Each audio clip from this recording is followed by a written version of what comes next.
দর্শক ১৩ বছর পেরিয়ে ১৪ বছরে পা দিয়েছে একাত্তর টেলিভিশন। তা নিয়ে নানা আয়োজন যেমন সারা দেশ জুড়ে চলছে, এই মুহূর্তে একাত্তর টেলিভিশনের মূল অফিসে, বারিধারা অফিসে, সেখানেও অনেকে এসেছেন। বিভিন্ন শ্রেণী পেশার মানুষ থেকে শুরু করে বড় বড় বিশিষ্ট ব্যক্তিরাও এসেছেন শুভেচ্ছা জানাতে। আমরা সেই খবর জানবো। আমাদের সাথে এরই মধ্যে যুক্ত হয়েছেন একাত্তর টেলিভিশনের head of news Shafiq Ahmed. আমরা তার কাছ থেকে বরং সেই মানুষগুলোর প্রত্যাশা এবং শুভেচ্ছা একটু জেনে নিতে চাই।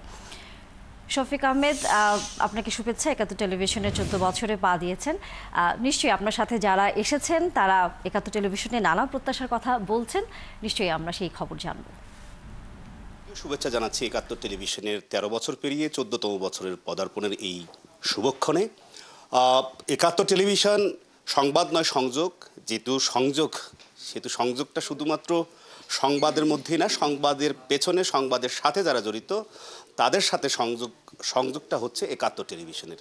সেই সংযোগের অংশ হিসেবে একাত্তর টেলিভিশনের প্রতিষ্ঠাবার্ষিকীর আজ এই অনুষ্ঠানে উপস্থিত আছেন একাত্তর টেলিভিশনের সম্মানিত চেয়ারম্যান জনাব মোস্তফা কামাল, আছেন বিএনপির জাতীয় স্থায়ী কমিটির সদস্য আমির খসরু মাহমুদ চৌধুরী এবং বিএনপির কেন্দ্রীয় সাংগঠনিক সম্পাদক শামা ওবায়েদ, আছেন নাগরিক ঐক্যের সভাপতি, যিনি ছাত্রনেতা হিসেবে সারা বাংলাদেশের মানুষের কাছে পরিচিত, মাহমুদুর রহমান মান্না, এবং বিপ্লবী ওয়ার্কার্স পার্টির সাধারণ সম্পাদক সাইফুল হক সহ জাতীয় ক্রীড়াঙ্গনের যারা বাংলাদেশের তরুণ প্রজন্ম, পুরনো প্রজন্ম যারা আছেন সবার কাছেই সমাদৃত। তাদের নাম বলে সময় ক্ষেপণ না করে মূলত আমরা মূল অনুষ্ঠানে চলে আসতে চাই।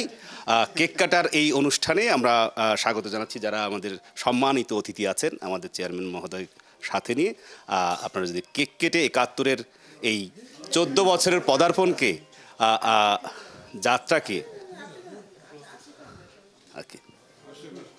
একটু